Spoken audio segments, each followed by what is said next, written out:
Global happenings today. We communicate. We analyze global news.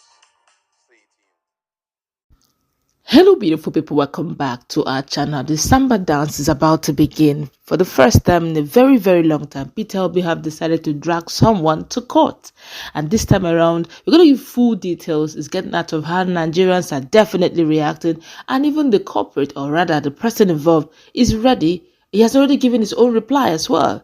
So the Samba dance is about to start. Now, according to the news, the presidential candidate of the Labour Party in the 2023 general elections, that's Mr. PeterObi, has initiated election against political activist Deji Adeyanju over a series of alleged defamatory publications made on social media.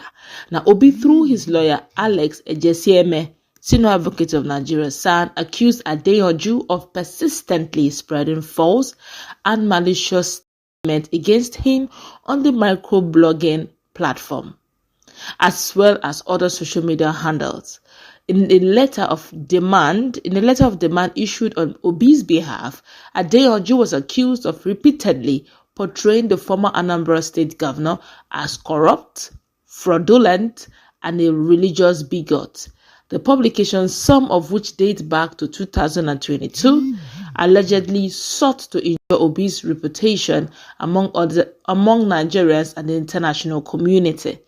Among the posts cited, Adeyanju alleged that Obi diverted Anambra State funds into family businesses, attempted to bribe him after a private meeting, and used religion to manipulate voters during the 2023 presidential campaign. Obi's legal team described these claims as false, malicious, and contravened, and insisting there was no truth in them.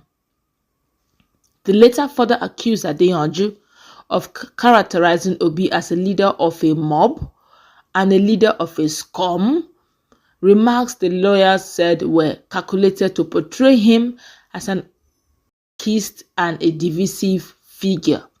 Obi's legal team is demanding that Adeyanju immediately delete all defamatory posts, issue a public apology across all his social media platforms, and publish apologies in 3 national dailies.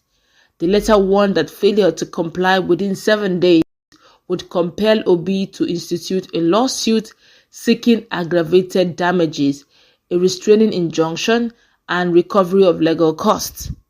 The statements have been widely disseminated, causing untold damage to our client's reputation and integrity, the letter reads in part. Well, Adeyanju have not relented, have decided to give back his reply, and this is what he said in his reply. Now, according to Deji Adeyanju, you have decided also to reply very quickly. He said, reacting to the threat of legal action, Adeyanju took to his official social media handle on some few hours ago, actually, dismissing Obi's notice and daring him to proceed with the lawsuit. Let me quote him word for word. He said, just got this letter from PeterObi, the religious bigot, demanding a retraction from me. I laughed so hard. I can't wait to meet him in court finally. A fraud parading himself as a messiah. This same guy called the great Suiy a blackmailer in chief. We served his little errand girl, Sarah, a letter to retract all her defamatory publications on Monday against my wife, and she ran to the leader of the mob for help. Can't wait to meet him in court. Sarah Ibrahim will soon have her day in court. Obi cannot save her, and I'm ready for him in court 100%. Super happy he sent that letter. It proves that we have always suspected. He is the one sending them to defame people online because they are his aides, Adeyanju wrote. Now, reports that Adeyanju has been a vocal critic of the former governor, repeatedly insisting that Obi stands a little chance of becoming Nigerian president. He has always frequently clashed with Obi's supporters, popularly known as Obedient, over his social media posts.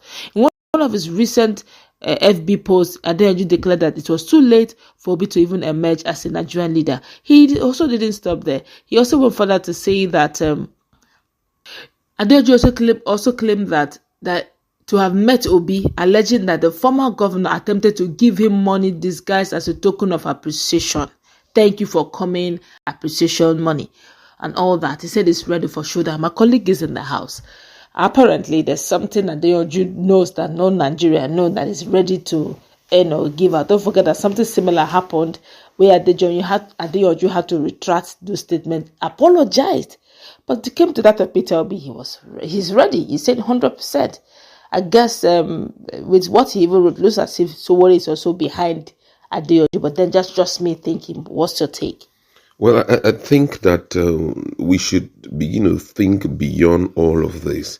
Now, first of all, if you're dealing with issues, your concern should be, as I'm talking about public issues, we should stop all this issue of putting names on people, and let's deal with the real issue. Because unfortunately, I thought that Deji Adeyanju, when he assumed his position as a lawyer, he wouldn't be involved in all of this. What Nigerians are really eager to see right now is a country that will restore back its value system.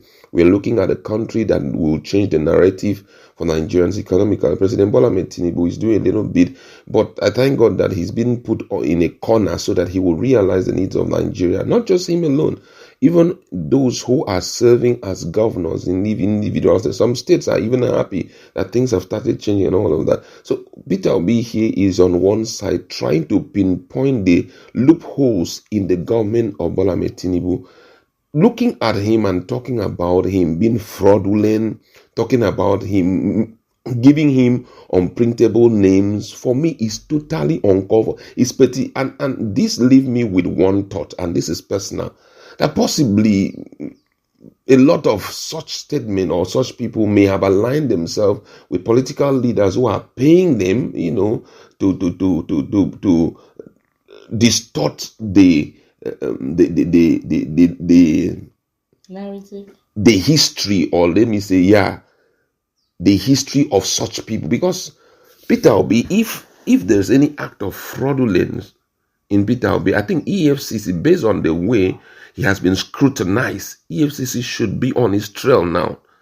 If you feel that there's something fraudulent about PeterObi, go to EFCC, submit your file, and say, EFCC, see file you. PeterObi has been involved in this fraud, in this fraud. EFCC would jump into action than for you to continuously, be hitting on him, giving him unprintable names and all. For me, it's petty. Not just petty, it shows that the maturity that we're talking about, a lot of these guys have not attended it, and they need to grow beyond it. There are countless issues across board that we need to fight in a unified form to get, and for us to keep, talking about things that are totally irreconcilable. You can't reconcile it with the attitude of the person, with the past of the person, with the performance of the person in the past, and all of that. And why are you still insisting? It makes no sense. If some of those who have supported him, you have issues with them, deal with them directly, because unfortunately, those who are supporting PeterObi, if you listen to them very well, you will notice something, that they are not supporting him because his name is PeterObi. They are supporting him because they believe, by virtue of his past and by virtue of what he stands for, he can rescue the nation. But not that PeterObi have the power to influence any of them. Today, if PeterObi messes up in terms of his character and value system, those same people will come on his neck in such a way that he will never believe. Those people are looking for a new Nigeria where corruption will be no more and all of that. So I feel that if he has issues with such people, go face them. Don't keep on calling him a leader of a mob and all of that. It makes no sense. That's just my position. All right, that's good. Wrap it up. Let's meet in our comment section. What's your take? Do have a nice time. God bless you.